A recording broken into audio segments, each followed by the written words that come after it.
All right, so the last exercise that we're going to be demonstrating today is going to be just a basic dumbbell curl.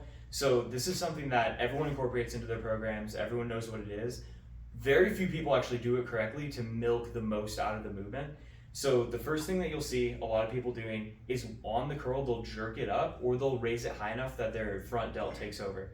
So swinging it, jerking it all the way up, lifting it completely. And then the other thing is when you get to the bottom of that rep, you have no tension. So your time under tension is cut every single rep because you have a break in between. So now what we're going to show is a proper way of doing it.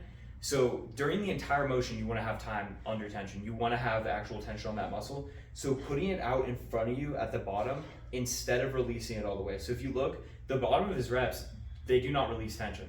So there's no gap in the time under tension during the actual set. The other thing is only lifting it to where the bicep mechanically is at full contraction and not letting that front delt take over. So if you notice, his elbows are exactly the same position in space. They're not moving whatsoever. There's no motion at all from the front delt taking over. And this is complete isolation of the bicep.